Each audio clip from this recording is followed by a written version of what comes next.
¿Cuál ha sido la decisión más difícil que has tenido que tomar en tu vida, Marco? Fue renunciar a mi contrato de exclusividad con Televisa cuando todo el mundo lo que soñaba era tener un contrato de exclusividad con Televisa.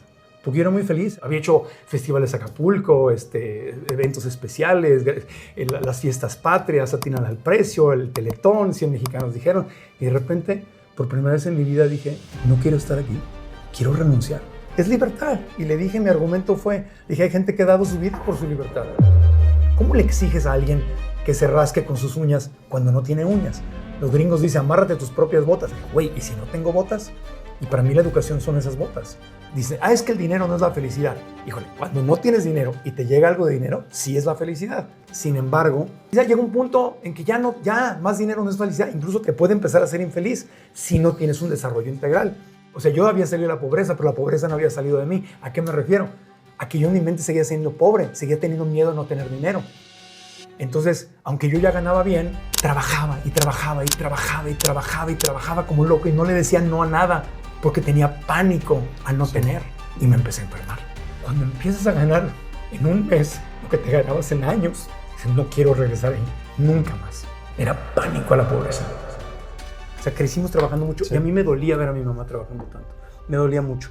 Pero hubo un episodio una vez que mi mamá llegó a la casa, se metió a bañar y se sale. Y le dije, ¿qué pasó? ¿Qué pasó?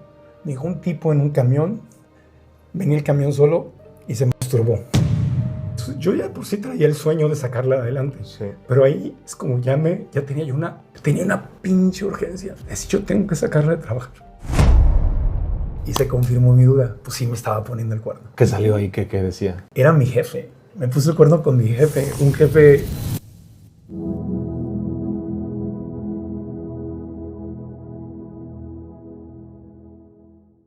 Marco, bienvenido a Sinergéticos. Jorge. Gracias hermano por darte la vuelta, amigo. ¿Cómo estás? Gracias, Jorge. Un gusto estar aquí contigo, con tu comunidad. Oye, fíjate que estaba pensando cuál era la pregunta de salida. Tú tienes un podcast, eres un gran comunicador, admiro mucho tu trayectoria. Gracias, amigo. Me ha tocado compartir contigo estos 2 días en Guadalajara y conocer una faceta que no conocía, ¿no? O sea, una persona, como decimos, ir más profundo, ¿no? Sí.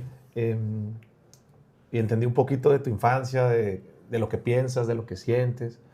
Te han hecho muchas entrevistas. ¿Tienes cuántos años en la comunicación? 41. ¿Cuál es la pregunta? Como digo yo, no una respuesta de reina de belleza. ¿Cuál es la pregunta que no te han hecho, que con lo que sabes ahora te gustaría que te hicieran? La pregunta, qué buena pregunta que no me han hecho, no sé, amigo, la pregunta que no me han hecho, que me gustaría que me hicieran. Quizá tendría, no sé cuál es la pregunta exacta, pero quizá tendría que ver con lo que decimos a veces, que si tuviera la juventud de nuevo, con la experiencia que tengo hoy, sí, pues tomaría decisiones muy diferentes. Entonces tal vez la pregunta iría por ahí, ¿qué decisiones tomarías en forma distinta hoy, con lo que sabes hoy, si regresaras al pasado? ¿Cuáles serían esas decisiones? ¿Cuáles serían esas decisiones? Número uno, me hubiera metido a estudiar más el tema de la mercadotecnia. Okay. Desde mucho más joven. Porque crecí en un mundo de ventas. Mi mamá, pero tú has estado en la mercadotecnia. Sí, pero era venta directa. Mi mamá era entrenadora de ventas, conferencista, pero era entrenadora de vendedoras a nivel directo. La mercadotecnia yo la empecé a conocer, el marketing digital yo lo empecé a conocer a partir de 2019. Llevo muy poquito. Okay. No sabía yo nada y me metí a estudiarlo y todo para poder sacar nuestros cursos en línea, para poderme independizar de los medios de comunicación, para no depender de un trabajo en la televisión. Entonces eso es de 2019 para acá, un año antes de la pandemia.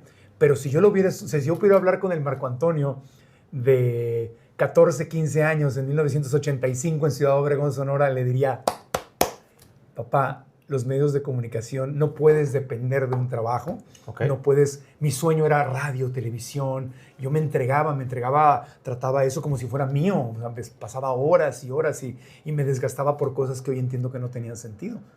Entonces, hubiera ido con ese Marco Antonio, o sea, si hubiera sido mi papá, hubiera dicho, vamos a aprender marketing. No existía el marketing digital, pero existía el marketing tradicional, porque hoy en día entiendo que todo es marketing, todo vende. O vende o no vende, pero todo te ayuda a tomar una decisión. Entonces, creo que esa hubiera sido un buen consejo. También me hubiera aconsejado yo mismo, ve a terapia desde entonces. Porque yo empecé a ir a terapia como a los 26, 27 años. Me hubiera encantado ir a terapia desde los 14, 15 años. Educación financiera, educación psicológica, educación en marketing, más educación, eso es lo que hubiera, lo entendí, nunca es tarde, pero sí, pensando que empecé a trabajar a los 14, 15 años, lo entendí como hasta los 26, 27 años. ¿Qué te subió la terapia? La terapia fue un antes y después en mi vida. ¿Pero por qué fuiste? ¿Qué te estaba pasando? A la primera vez que fui a terapia. Sí, o sea, ¿qué lo detonó? Por un desamor, amigo, una traición.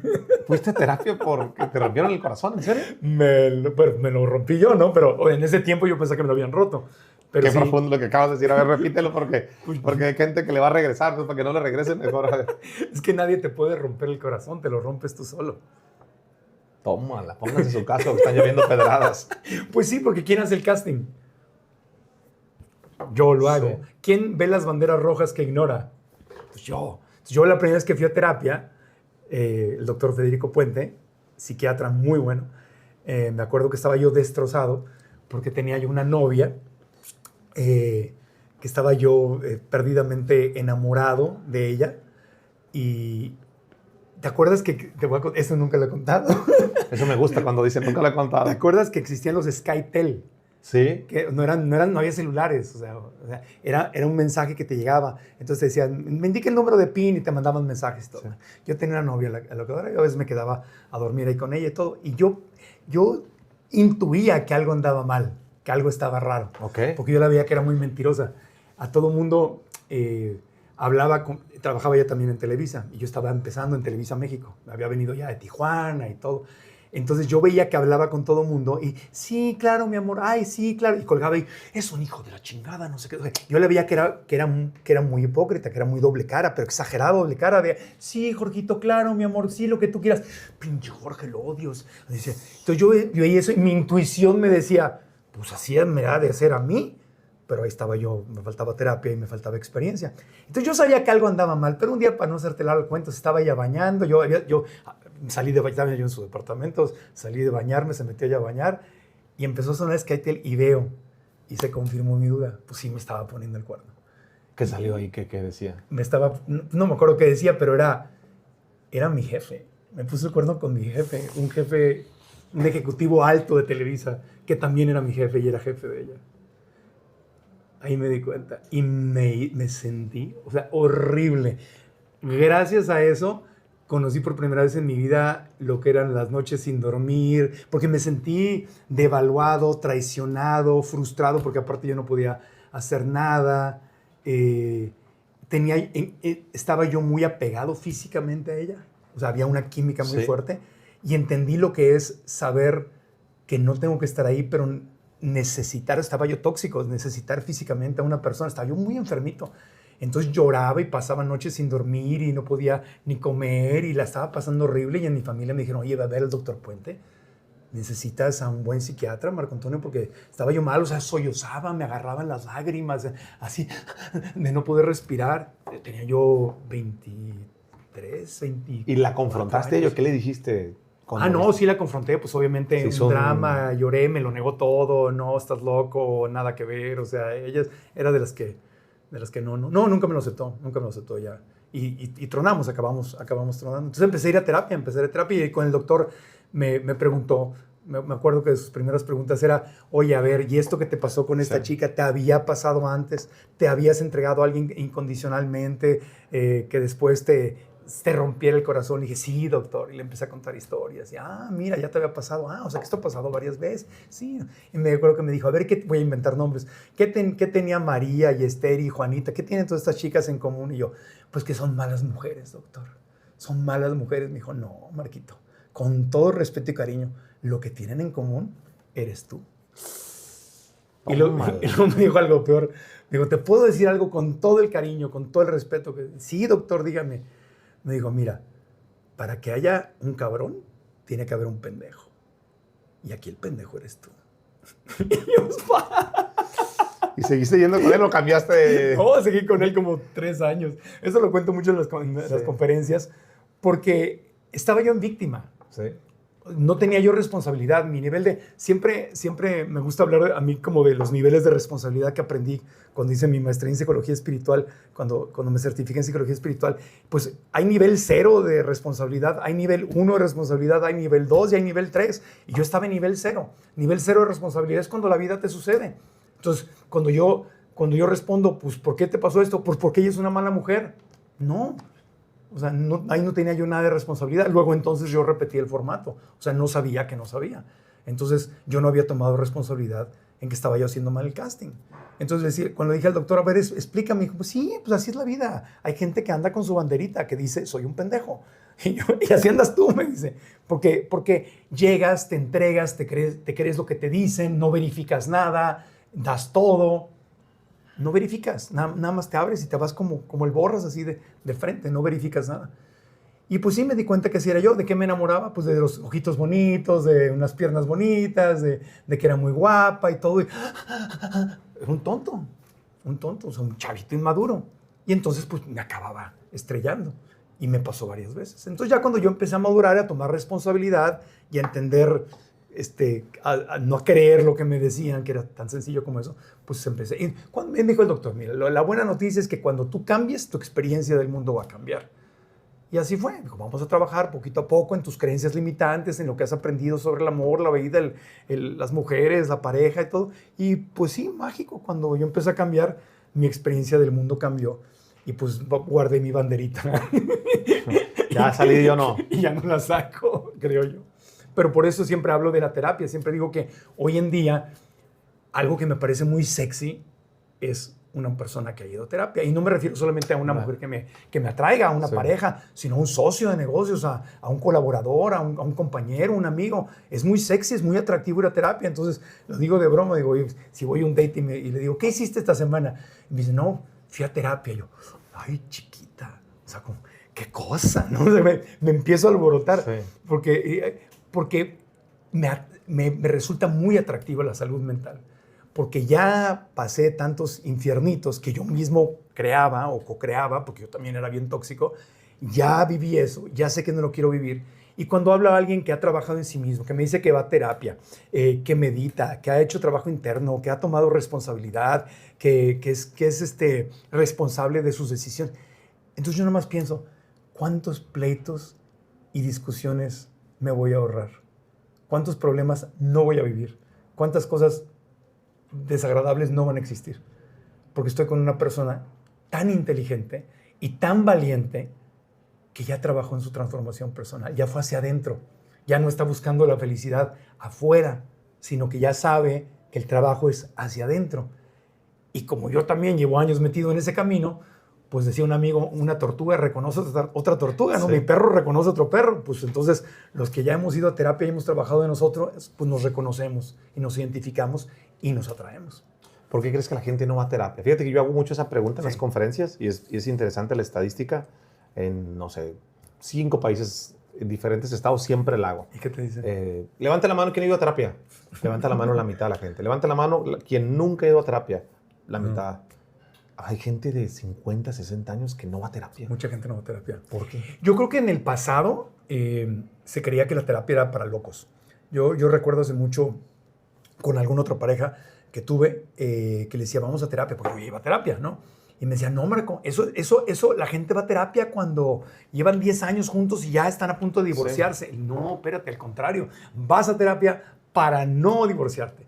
Vas a terapia para taclear los problemas, ¿no? Si no te estás guardando los problemas. Yo creo que mucha gente tiene la idea limitante de que vas a terapia porque estás loco, porque estás mal, porque no puedes con todo, porque eres débil, que los débiles van a terapia. Y yo al contrario, creo que mi respeto es para la gente que va a terapia. Porque hay que ser muy valiente. O sea, ir a terapia es súper incómodo. Es hablar, enfrentarte, reconocerte, hacerte preguntas incómodas, tomar responsabilidad es súper incómodo, pero es el boleto a la felicidad. Porque cuando tú tomas responsabilidad, como decía, responsabilidad 0 es cuando dices, yo no tengo nada que ver, la vida es mala, las mujeres son malas o el gobierno es malo, todo es malo, pues yo soy una pobre víctima, no tengo nada que ver. A mí me pasan las cosas. Eso es, digo, si estás en pobreza extrema y estás viviendo una injusticia social, pues sí tienes razón.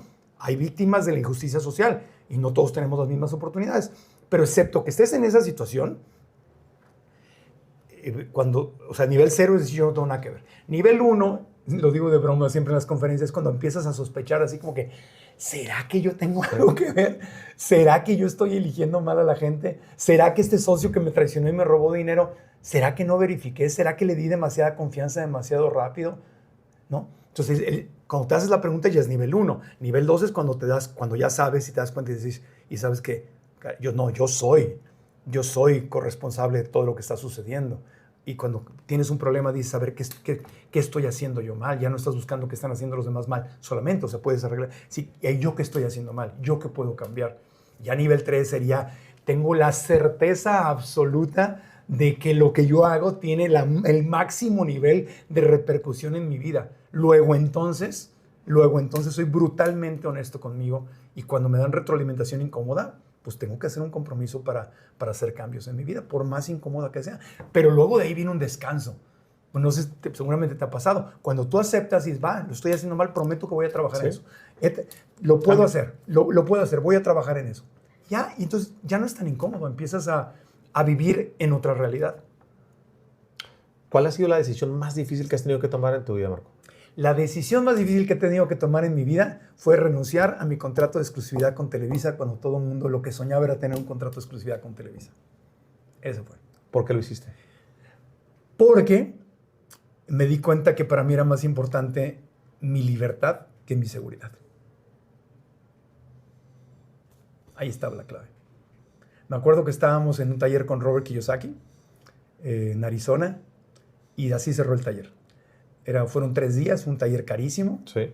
Se llamaba la Escuela de Negocios, donde fue Robert Kiyosaki con todos sus expertos, con los advisors y todo, y nos dieron 3 días de la Escuela de Negocios.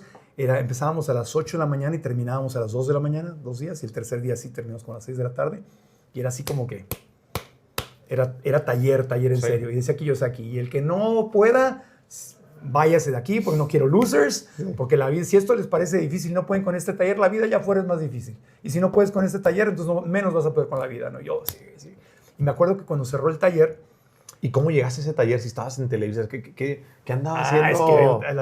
¿Qué andaba haciendo yo ahí? Sí, o sea, ¿por qué te llamó la atención estar ahí si tenías un contrato muy padre, si estabas...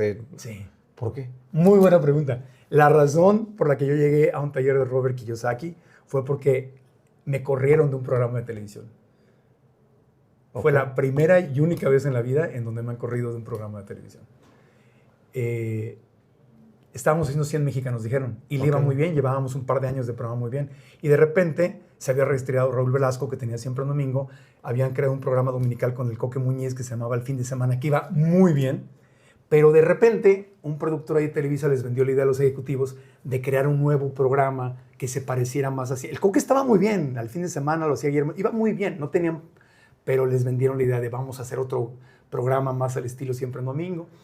Y a mí no me preguntaron, me avisaron, yo tenía un contrato de exclusividad. Entonces me llama Pepe Bastón, al cual quiero mucho, que me ayudó mucho en mi carrera, y me avisó, me dijo, Marco, te tengo 2 noticias. Una, vamos a cortar 100 mexicanos, dijeron. Digo, ¿por qué? Se me fue el alma al piso, o sea, yo amaba ese programa. Digo, lo vamos a cortar porque se está desgastando. Habíamos bajado de 16 millones de televidentes como a 15 millones. En esos tiempos era la época de oro de la tele.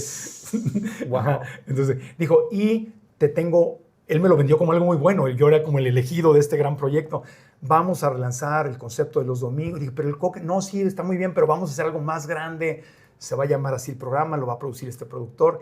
Y le dije, pero yo no quiero hacer eso.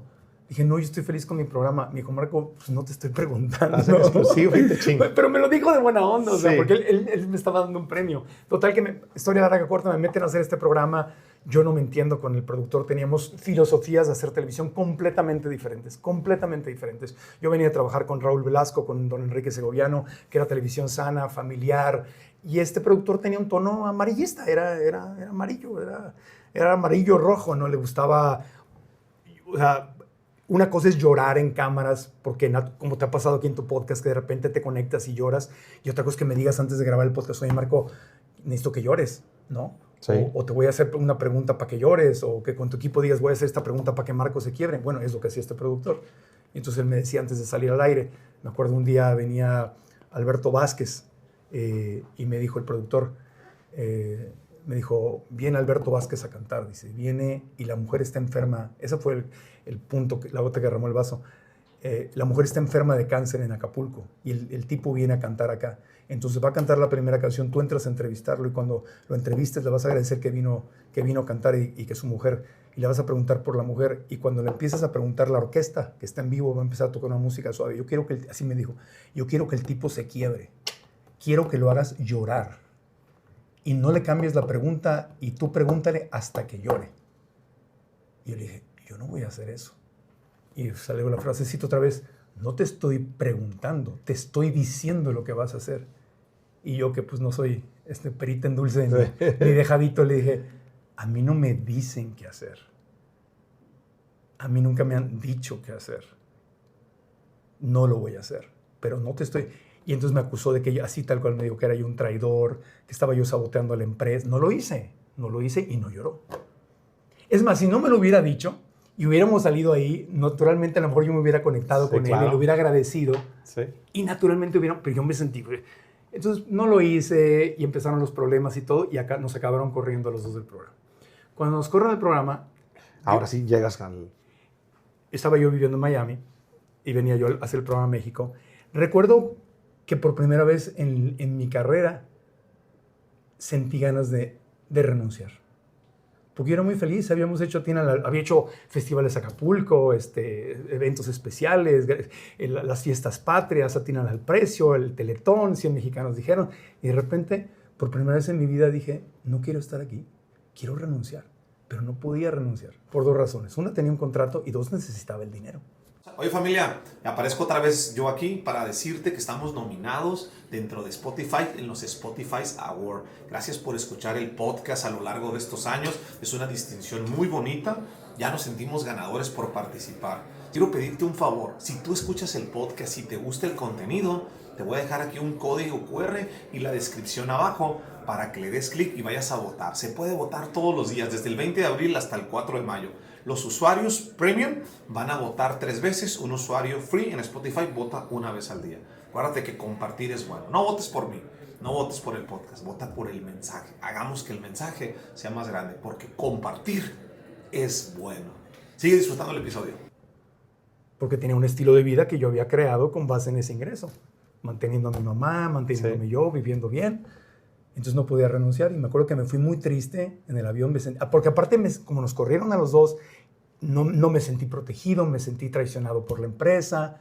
Que esa fue la historia que yo me conté. Igual no fue así, ¿no? Pero eso fue lo que yo me conté. Y me fui muy decepcionado. Y me acuerdo que un primo en Miami me dijo, oye, primo, es que tú deberías leer el libro de Robert Kiyosaki. Así me lo dio el de Padre Rico, Padre Pobre. Y pues me habían corrido del programa, no tenía nada que hacer. Me congelaron, me dijeron, vas a estar 3 meses, vete a Miami 3 meses, no vas a hacer nada y luego hablamos. Queremos que reflexiones. Porque como tienes exclusiva, te siguen pagando. Te seguían pagando. Todo el mundo quería un contrato de exclusividad, por eso, pues todo dar. Te pagaban exclusividad y luego te pagaban por el programa. O sea, es una maravilla, ¿no? Entonces, hoy dicen que esos ya no existe. Ya no existe. No, ya no existe, eso ya no existe. Y entonces me agarré, puse a leer el libro y empecé a ver, claro, sí, por supuesto, soy un esclavo de mi trabajo. Mientras más gano, más gasto, me estoy endeudando, estoy en una jaula de oro y me enojé todo.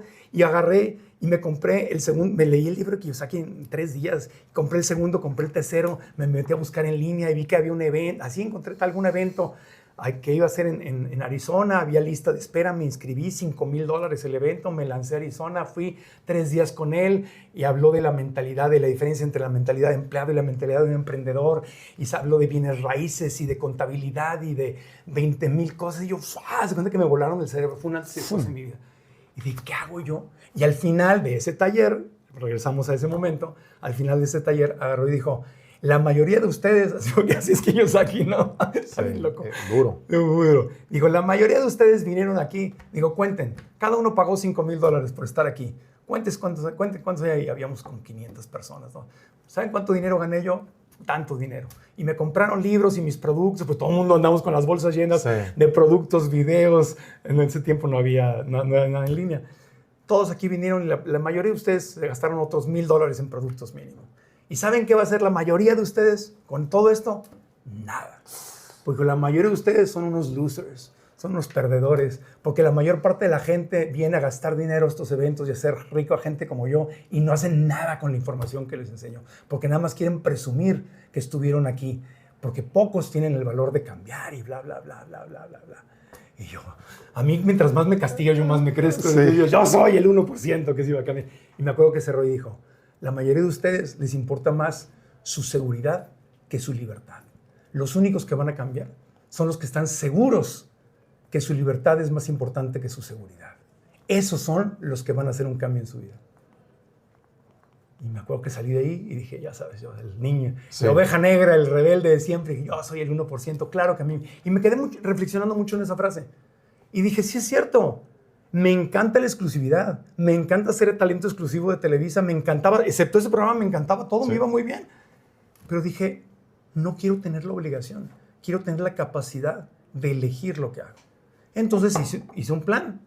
Mi contrato vencía como en año y medio, 2 años más, y durante 2 años hice un plan financiero. Recorté mi estilo de vida, hice ajustes, todo. Empecé a invertir por primera vez en vez de gastarme el dinero en muebles, carros, cenas, viajes, tonterías. Sí.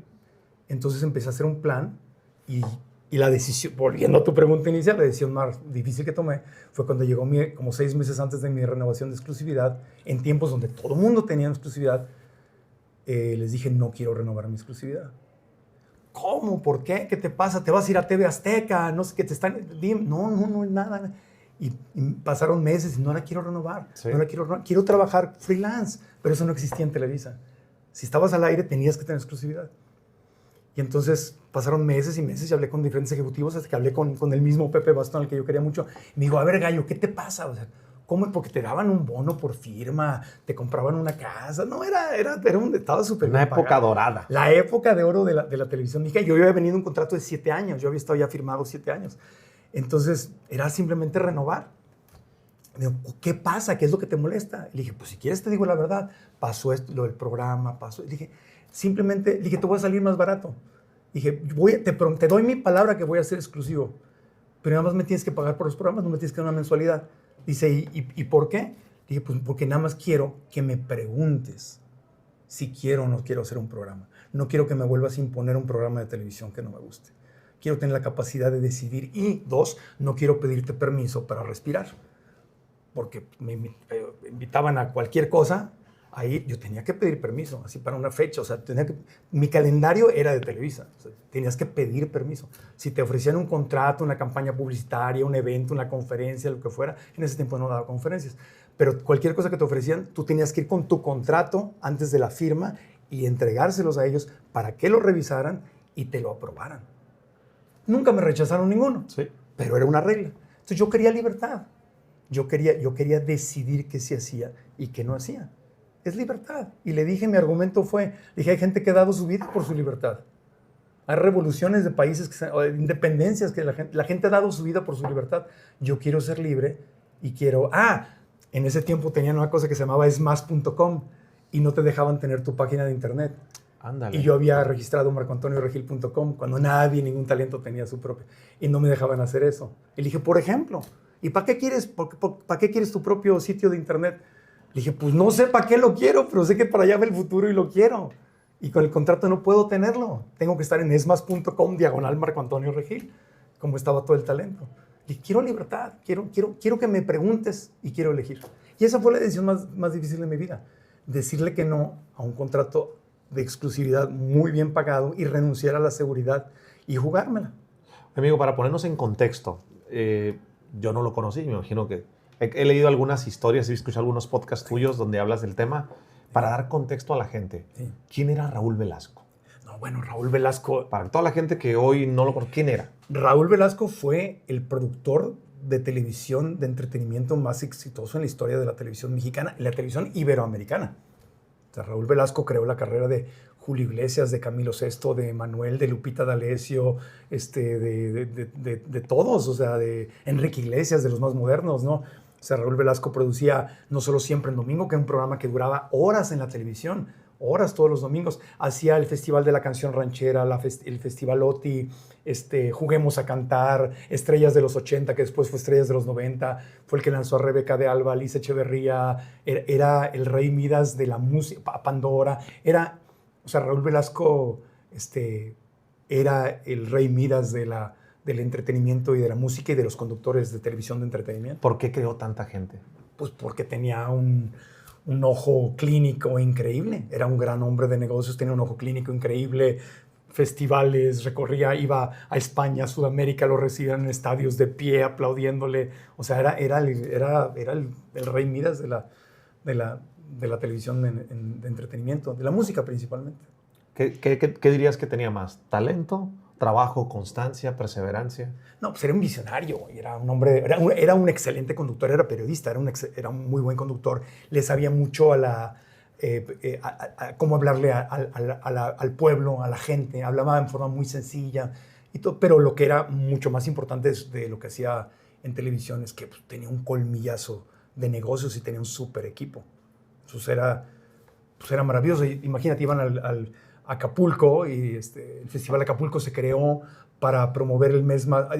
Acapulco tenía un problema, tenía un mes que el peor mes del año y se caía el turismo. Bueno, pues crearon el Festival de Acapulco y entonces el gobierno del estado pagaba todos los gastos de la producción, pero recibía a cambio un mes de publicidad continua en todos los canales de Televisa. Entonces a Televisa el festival no le costaba y simplemente ganaba del festival, pero Acapulco recibió una publicidad en el planeta entero y transformaron, creo que era mayo, el mes donde se hacía el Festival de Acapulco, el peor mes del año en el mejor mes del año.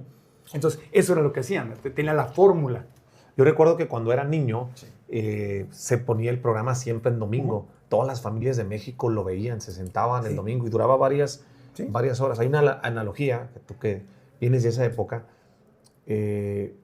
mi analogía o mi pregunta, mi duda que te quiero preguntar es, él creció, hizo crecer a mucha gente en las épocas de la televisión, donde toda la atención estaba en la tele. No había redes sociales. No existía. Hubiera creado tantos artistas en esta época con redes sociales. ¿Qué crees? Pues es que sacarlo de Raúl Velasco con la visión que tenía, me imagino que él hubiera tenido la visión de meterse a redes sociales y haberse digitalizado, porque pues era un hombre de negocios. Es show business. Sí. El problema es que la mayor parte de la gente que sale en la tele le entiende al show, pero no le entiende al business. Y eso fue lo que yo me di cuenta. Sí. Es show business, es la industria del entretenimiento, pero es una industria. Entonces, él sabía cómo manejaba la industria. Hoy en día, pues no, obviamente ya no necesitas la televisión. En esos tiempos, si no estabas en Siempre en Domingo, no eras nadie. O sea, venías y aparecías, hacías 3, 4 Siempre en Domingos y te ibas de gira y todo, ya te tocaban en la radio y todo. Entonces era la radio y Siempre en Domingo. Entonces me imagino que él, adaptado a estos tiempos, pues hubiera manejado otras cosas. ¿Por qué empiezas a hablar de finanzas? ¿Cómo tomas la decisión? Yo me acuerdo que yo todavía no hacía redes sociales cuando me salió un video que era muy famoso, te salía mucho en Facebook en esa época. La mentalidad de... La mentalidad. Sí. Y quieren que les prestemos dinero, ¿para qué?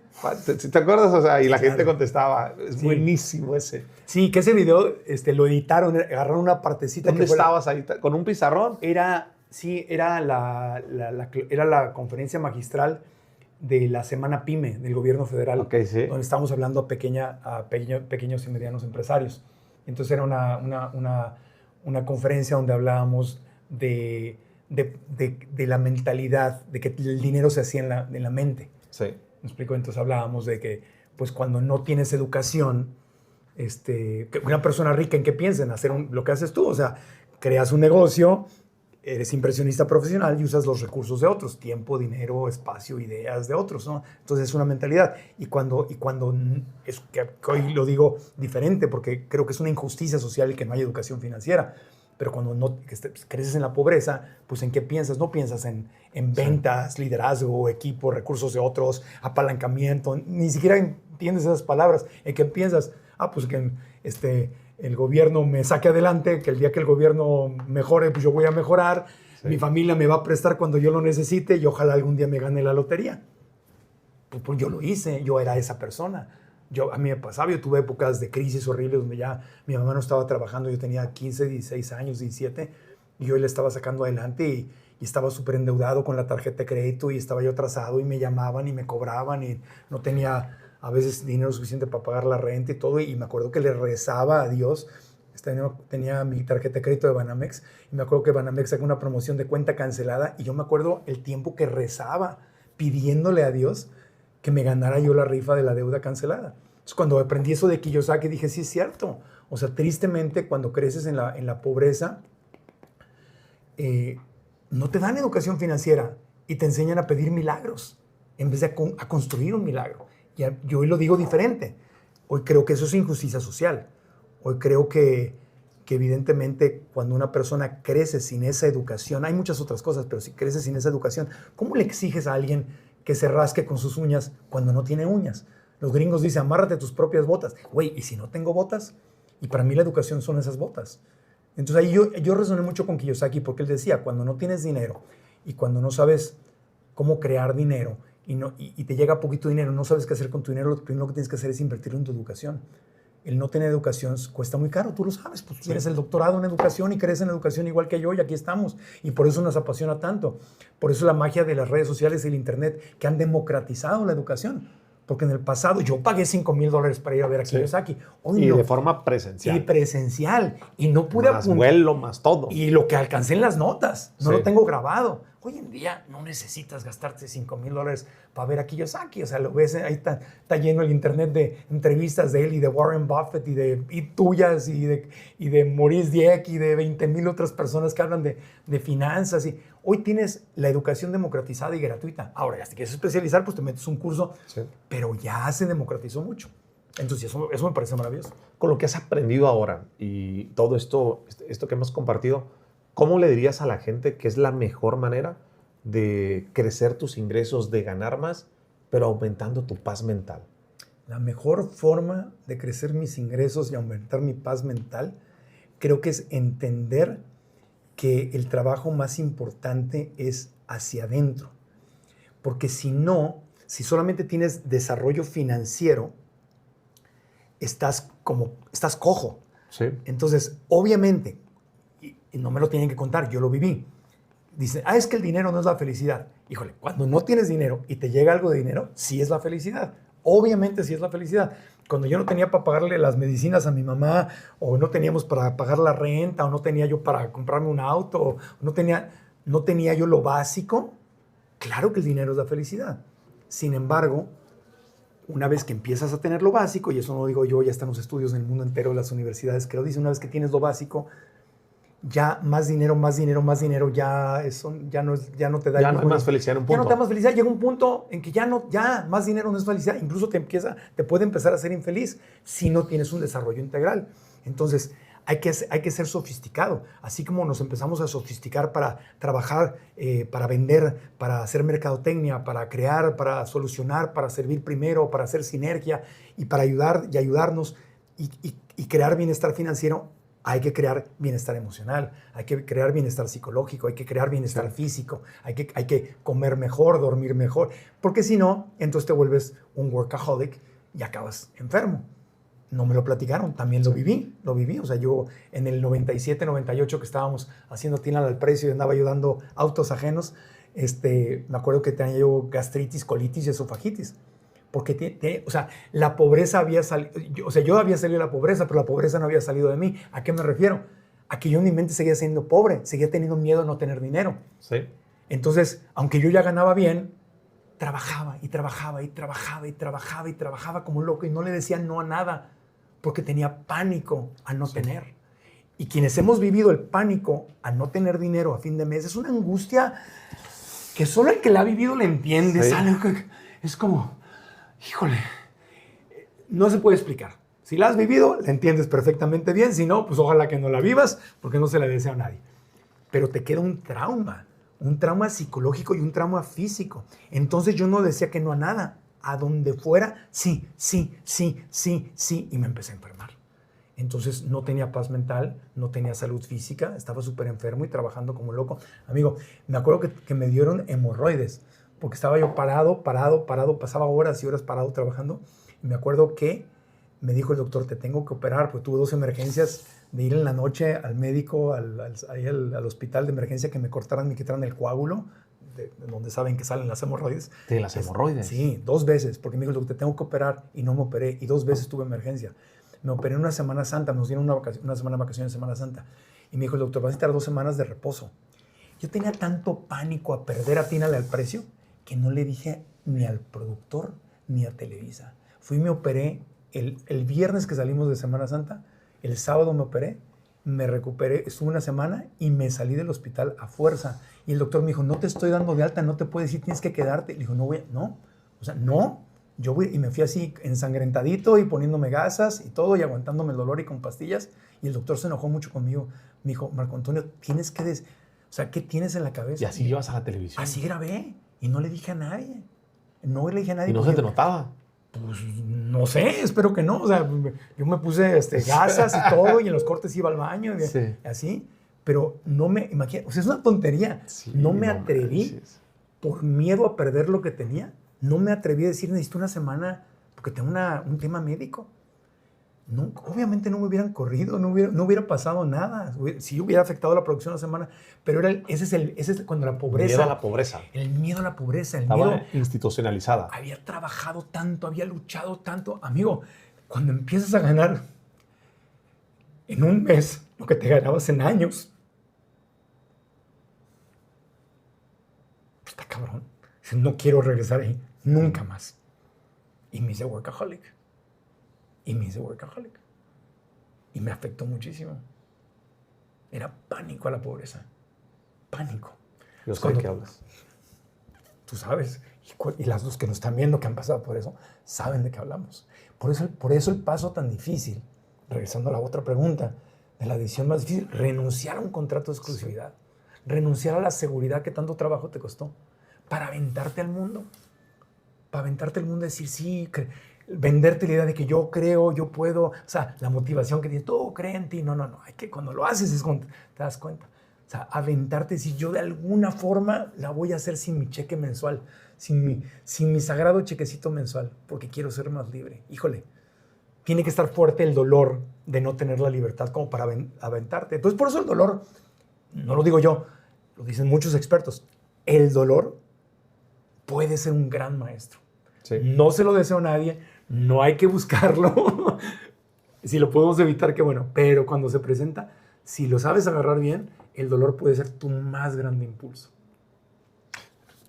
Cuando hablas de las historias de pobreza, de esos miedos, que yo te entiendo, yo conecto con ese sentimiento. Sí. De hecho, es algo que he trabajado los últimos 3 años con mi coach. Me dice, ¿tú no quieres hacer más dinero por el éxito, por lo que da? Me dice, lo haces porque conforme ganas más y haces más, tu brecha entre la pobreza y el dinero se hace más grande. Lo que tú tienes es miedo a la pobreza, sí, y te estás alejando lo más que puedas. Sí. Pero no sabemos decir que no, sí, no cuidamos. Por eso yo te platicaba ayer que tuve que bajar de 120 eventos a 50. Sí. Y todavía no sales de ahí. No, pero de eso, ¿cuál es tu historia de pobreza más fuerte que tuviste que superar? ¿Cuál era eso cuando te ibas al niño, qué era? Hubo muchos momentos de tristeza, pero hubo 2 específicamente que me dolieron mucho. A mí me dolía mucho mi mamá. Mi mamá me dolió mucho desde niño porque mi papá fue alcohólico, golpeador. Mi mamá lo deja y nos saca adelante a mis hermanos y a mí solita. Y a mí me dolía mucho ver a mi mamá trabajando tanto. Fue una gran mujer, entrenadora de ventas, campeona nacional de ventas con Avon y luego con Jafra. Crecí en el mundo de las mujeres, crecí en el mundo de la venta directa, de la red de mercadeo. Vi la historia, fue un privilegio ver la historia de miles de señoras saliendo de vender chicles en la calle o licuados a ganarse premios y viajes. O sea, yo crecí viendo historias. Para mí es lo normal. Sí. No, esa es la historia, eso es un privilegio. Crecí viendo gente transformándose. No me lo tuvieron que vender, no me lo tuve que creer, no tuve que ver una conferencia motivacional porque crecí viendo eso. Entonces fue un gran privilegio. Pero me dolía mucho verla trabajar tanto. trabajaba durísimo. Era un trabajo durísimo, durísimo. Los cierres de campaña, nosotros le ayudábamos, teníamos que recibir los pedidos. Daba conferencias mi mamá y recibíamos los pedidos de las señoras y era calificar el pedido y hacer la cuenta de cuántas cremitas ordenó y que el número estuviera bien y buscar y ponerle una etiqueta y meter los pedidos en una valija y llevarlos a Avon, que estaba ahí en Coyoacán, en la Ciudad de México. O sea, crecimos trabajando mucho y a mí me dolía ver a mi mamá trabajando tanto. Me dolía mucho. Pero hubo un episodio una vez que mi mamá llegó a la casa. Me acuerdo que era una época que le estábamos pasando bastante mal, donde mi mamá no teníamos carro, nos movíamos en metro, en camiones. Y mi mamá llegó a la casa llorando, eran como las 9 de la noche, se había tenido que quedar tarde en el trabajo y llegó llorando. Se metió a bañar y se sale. Y le dije, ¿qué pasó? ¿Qué pasó? Me dijo, un tipo en un camión, venía el camión solo y se masturbó. Y me llenó de semen el hombro. Y yo me dio pánico, no me pude ni mover, no pude gritar, no pude pedir ayuda.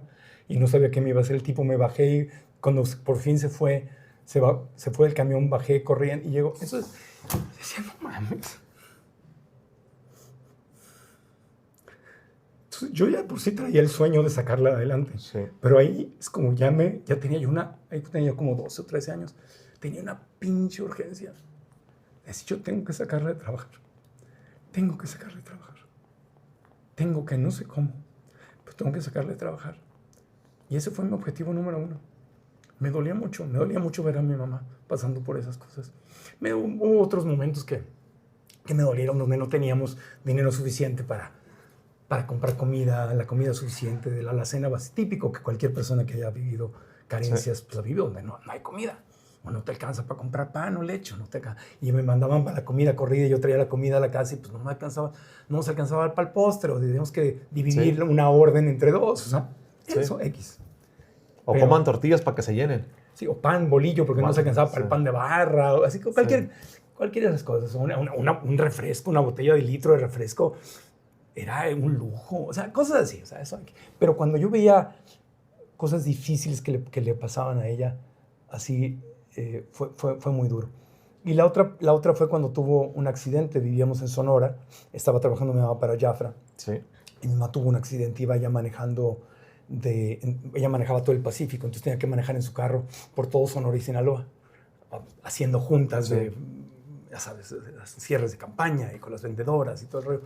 Y un camión se cerró en una carretera de doble carril, se cerró, mi mamá salió volando de la carretera, el carro se volteó y quedó con una discapacidad por un año, no volvió a caminar. Y ahí fue el otro momento en donde yo ya estaba trabajando, y ahí fue donde dije, sí, se lo dije. Dije, no sé cómo le vamos a hacer, pero ya no regresas a trabajar. Dije, ya no. No, sí, me voy a recuperar. Dije, no, ya no, yo tenía 17, 16, 17 años. Dije, ya no, mamá, o sea, tenme fe, vamos a ver cómo le hacemos. Yo ya estaba trabajando en radio, pero pues no ganaba mucho. Y ahí fue donde dije, ya. ¿A qué edad la sacaste de trabajar? A los 17, 18 creo, por ahí, 97 fue el accidente. En 97 yo tenía 17 años. ¿Cómo es el sentimiento de satisfacción de sacar a tu mamá a trabajar? Enorme, porque para mí psicológicamente, no sé por qué, pero para mí mi mamá fue mi hija. Yo desde niño sentí una responsabilidad por cuidarla. O sea, yo desde que recuerdo, yo decía, yo la tengo que sacar a trabajar. Yo te tengo que ayudar. Era como... Sí. Me pasó lo mismo con mi mamá. ¿Sí te pasó lo mismo? Lo mismo con mi mamá. La misma cosa. Sí. Sí, me pasó lo mismo con mi mamá. Lo mismo. Y más que mi mamá, a mí me repetía mucho su frase favorita de mi mamá. Me costó mucho tiempo trabajar eso. Tú eres el hombre de la casa. Tú eres el hombre de la casa. Tú eres el hombre de la casa. Sí. Mi Jorgito, mi hombre de la casa. Pero yo tenía 8 años. Era duro. Es duro, amigo. Sí. Tú eres el hombre de la casa. Pero fue una de las cosas más bonitas que yo hice en mi vida, sacar a mi mamá a trabajar. Sí. Y era muy frustrante porque a mí ya me iba muy bien, ya tenía plata, sí. ya me iba bien. Ajá. Y fíjate las cosas. Mi mamá trabajaba en cocinas económicas, en fondas, pero le gustaba. Entonces, hace como, ¿qué te gusta?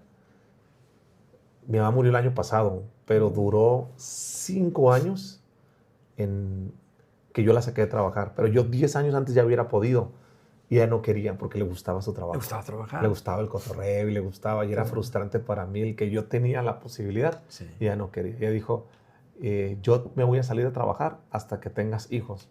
Porque yo quiero ver a mis nietos crecer. Me dice, porque yo a ti no te vi crecer. ¿Cómo se llama? ¿Se llamaba? Cuca le decían. Cuca. María del Refugio, Cuquita.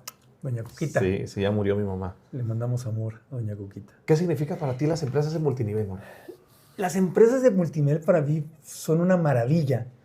Porque en el México, yo nací en el 69, en el México de los 70 fue el lugar donde mi mamá pudo encontrar un trabajo digno, donde era respetada, donde no había acoso sexual y donde pudo abrir sus alas y donde pudo aprender y crecer.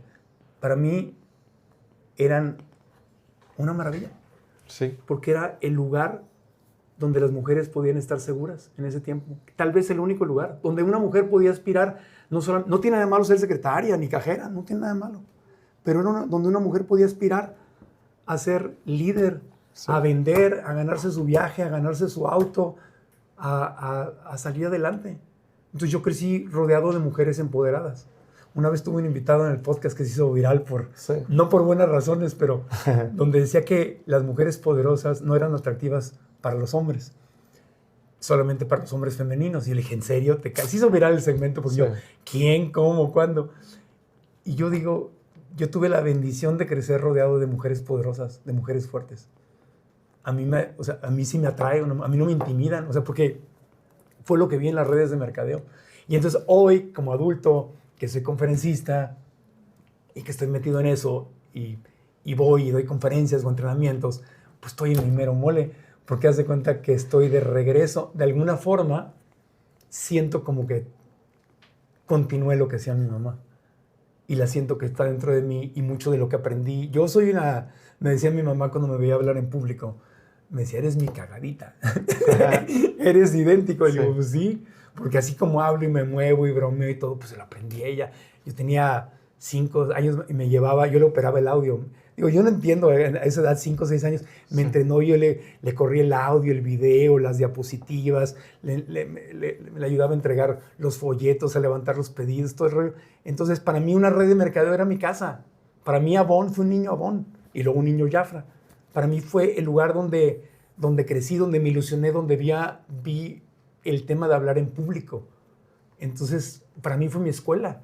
Entonces, para mí, hay maravillosas redes de mercadeo y hay una que otra oscura de la que hay que tener cuidado, hay que tener pensamiento crítico, porque si hay algunas malas, pero yo creo que la mayoría son buenísimas y donde tienen un plan de desarrollo, donde la mujer y ahora muchos hombres también aprenden el valor de la educación, aprenden a crecer, aprenden las habilidades que más éxito y más felicidad te pueden dar, que son las ventas, la comunicación, el liderazgo, el trabajo interno. O sea, adquieren un desarrollo integral hermoso. Para mí son un lugar sagrado. O sea, para mí el lugar de trabajo es un lugar sagrado.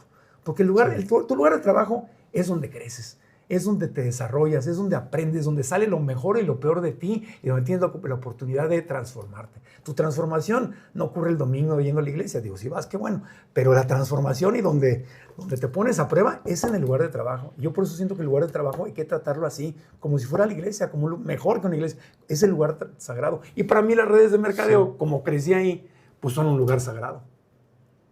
¿Te gusta, ahorita que decías, la parte de ser conferencista, te gusta ser speaker? Sí, me gusta mucho. ¿Qué es la parte que más disfrutas de tu trabajo hoy? Me encanta, como soy alumno eterno, igual que tú, soy estudiante eterno, me encanta aprender. Yo necesito, si yo no estoy aprendiendo algo, Jorge, me imagino que eres idéntico. Sí, claro. Si no estamos aprendiendo algo, yo no me siento vivo. Yo necesito, si no estoy tomando un curso, leyendo un buen libro, yendo a un taller, algo que me rete, como estos 2 días que te agradezco, que vinimos con todo nuestro equipo a reaprender todo sobre lo digital y los podcasts, y porque siempre que está, si no estoy teniendo un estímulo de esos de aquí hay algo que no sabes, me siento muerto. Entonces, cuando yo voy a un escenario, que me imagino que te pasa igual, sí, y comparto algo con pasión, algo que yo aprendí, que a mí me sirvió, y se lo estoy transmitiendo a alguien más, y veo los ojitos de las miles de personas que van, pues la mayoría escuchan, ¿no? Y hay unos que andan distraídos en el celular, pero siempre hay un grupo, como diría yo, como el 20% de la gente, que no solo están escuchando, sino que están entendiendo, están haciendo notas, están reflexionando, te contestan, participan, y yo sé que esos son los que se están transformando. Y yo me clavo con ellos. Me bajo del escenario, me gusta y los veo y les hago preguntas. Y cuando veo esa transformación, Sí. pues me veo yo. Y sé lo que está pasando en ellos porque yo lo he vivido y sé lo que están viviendo. Es un momento mágico, estás renaciendo, reinventándote, estás viendo al ser humano en evolución ahí tal cual, el ser humano que tiene el valor y la capacidad de decir, vengo a darme cuenta qué estoy haciendo mal y qué puedo hacer mejor, y estoy dispuesta o dispuesto a dejar lo que me estorba para crear algo nuevo. Y eso es un milagro. Para mí es algo, otra vez, es algo sagrado. Decían mis maestros de psicología espiritual, lo desconocido, cuando salimos de la famosa, está trilladísimo. Salte de la zona de confort y vea lo desconocido. Eso está trilladísimo. Pero lo que no está trillado es entender que lo desconocido es el terreno de lo sagrado. Porque ahí es donde los milagros ocurren. Y cuando yo experimento mi milagro personal al transformarme, que lo experimenté estos 2 días contigo y te lo agradezco muchísimo, y veo que la gente en una conferencia donde tengo el privilegio de yo estar, veo una transformación similar, para mí, otra vez, sagrado, maravilloso. Fíjate, ahorita que dices estos 2 días, ¿con qué te quedas? O sea, ¿tú con qué te llevas? Hemos visto muchos conceptos, branding, marketing, todo lo que te he podido compartir yo de esto. Sí. Pero ¿tú con qué te quedas? Me quedo... Porque ya vi yo por eso... Si vives la vida en modo aprendiz, o sea, Sí. He visto mucho ego en esta industria, ¿sabes? Yo soy nuevo, tú tienes muchos años, yo tengo 5 años y he visto gente que ya no quiere aprender, no quiere, no quiere, no sé, y prefieren a veces quebrar o tronar a decir, oye, ¿cómo le hago aquí? Yo soy, yo te comparto todo lo que sé, porque a mí me han enseñado un montón, todos, o sea, yo siempre, a mí no me da pena preguntar. No, y eres muy generoso, ¿Cómo le hago? ¿Pero tú con qué te quedas? Con muchas cosas, o sea, me quedo, lo principal es que más que nunca, la información que hoy es verdad en 1 año, en 2 años, no es verdad, porque lo que tú nos enseñaste en estos últimos 2 días es que lo que estábamos haciendo hace 5 años no sirve ahora. O sea, el mundo, todas las industrias se transforman, hay unas que son más lentas, pero la industria del digital se transforma a pasos aceleradísimos, y que lo que nos funcionaba hace 1 o 2 años no está funcionando hoy en día, y me quedo con esa, reforzando esa idea de tenemos que vivir aprendiendo, tenemos que ser esponjitas, seguir aprendiendo y aprendiendo y reinventándonos, porque las redes sociales y la inteligencia artificial y todo se está reinventando y está en constante movimiento, y la información se hace vieja a una velocidad increíble. Con eso me quedo, con la necesidad de decir, oye, me emociono porque digo, wow, me voy con un montón de pendientes, ¿verdad? O sea, digo, tenemos esto, pero me emociona porque encuentro una claridad, un camino, y eso es lo que un buen mentor hace, y te lo agradezco mucho, porque un buen mentor te habla en forma... Un buen mentor, para mí, es alguien que algo que puede parecer muy complicado, te lo digiere y te lo da en forma sencilla. Y te dice, aquí está. Porque también hay otros, ¿no? Hay gente que le gusta agarrar algo sencillo y lo complica y le pone nombres y marcas registradas y te da una tecnología y dice, oye, espérate, eso era budismo. Y lo estás haciendo tuyo, eso lleva 5,000 años y me lo estás queriendo aquí reempaquetar y vender. Y no, y tú eres del club, que a mí también me encanta agarrar algo que puede parecer complejo y dice, a ver. Es así de sencillo. Es así. Órale. Un camino con claridad. Eso me llevo mucha claridad, y mi equipo también. Fíjate que me gustaría que le dieras un consejo a la gente. Tú tienes mucha autoridad en esta industria. ¿Qué le dirías a las personas que les cuesta trabajo vivir la vida en modo aprendiz, que no quieren aprender más? ¿Por dónde? O sea, y sobre todo ya se trae, Marco. O sea, ya lo traes de agencia, lo aprendiste con los golpes de la vida, con terapia. Yo vivo la vida en modo aprendiz y creo que esa es la clave del éxito. O sea... Porque antes de la educación es querer vivir la vida en modo aprendiz. Obvio. ¿Va? Autoeducarte, todo eso. ¿Qué le dirías a la gente? Pues yo le diría que a la gente más sabia e inteligente que he conocido en mi vida son eternos aprendices. Los que han sido mis grandes maestros, que ahora te incluyo en la lista de gente que le he aprendido mucho. Te agradezco, amigo. No, de verdad, te lo digo. Sí. Gracias. Son eternos aprendices. Son gente que tiene la humildad de seguir aprendiendo, y son gente que sigue joven a pesar de los años, porque la información nueva te renueva. Entonces, eso es lo que he visto, y como fue lo que vi desde niño, o sea, es un privilegio. A lo mejor no teníamos mucho dinero, pero sí tuve el privilegio de crecer rodeado de educación. Entonces, pues crecí en las redes de mercadeo, viendo expositores. Mi mamá estaba siempre leyendo y subrayando y traían expositores. Y entonces crecí en el mundo del eterno aprendiz. Entonces yo lo que le diría a la gente es, pues no le tengamos miedo, tengamos miedo a no aprender. Sí sale muy caro la ausencia de la educación. Para mí la ausencia de educación, me imagino que vas a coincidir conmigo, para mí la ausencia de educación es injusticia social. Sí. ¿No? Porque queremos que deje de haber pobres en nuestra querida América Latina y queremos que deje de haber pobres en el mundo. Sí. Y sí creo en que hay que ayudarles, porque cuando estás hasta abajo, sí creo en las ayudas sociales. Pero la educación es parte de. Y cuando no te dan esa educación, es injusticia social. Porque una vez más, tenemos todos que jugar al juego del dinero. Te guste o no te guste. Estés en lo que estés, vas a tener que jugar al juego del dinero. Me gusta. Tienes que. Y no te dijeron cómo se juega. No te dieron las reglas. No te dijeron cómo se gana y cómo se pierde. No te dijeron qué te da una tarjeta amarilla, qué te da una tarjeta roja. No te dicen cómo te premian y cómo te castigan. Es injusticia social que desde niño no te digan, oye, en la escuela nos deberían enseñar a todos, escuelas públicas y privadas deberían decir, a ver, chiquitos hermosos, lo que enseñas tú en tus talleres y lo que enseño yo también, de decir, a ver, espérame, puedes ser empleado, puedes ser autoempleado, puedes ser inversionista. El juego del dinero, eso es lo de Kiyosaki, ¿no? Del cuadrante. Se juega de 4 maneras y lo puedes jugar en forma simultánea o especializarte en una. Y aquí se pagan impuestos diferente que aquí, y aquí hay palanca, y que es una... O sea, explícame cómo se juega. Es una injusticia social. Sí. Que no todos tengamos el privilegio, porque yo lo tuve que aprender a los 27, 28 años. Eso lo venimos a enseñar a los niños desde que están chiquitos. Una de las maneras, no digo que sea la única, pero una de las maneras de poder terminar con la pobreza, especialmente con la pobreza extrema, sería con la educación. También tiene que haber alimentación y servicios médicos y movilidad y otras cosas, pero la educación es muy importante. Entonces, la gente que una vez que tú entiendes que es como oxígeno puro, no buscarlo. O sea, porque si no sabes que no sabes, pues entiendo, ¿no? Pues no sabías. Pero si estás viendo este podcast es porque ya sabes. Sí. Si estás en esta comunidad es porque ya sabes. Entonces, ¿a qué le tienes miedo?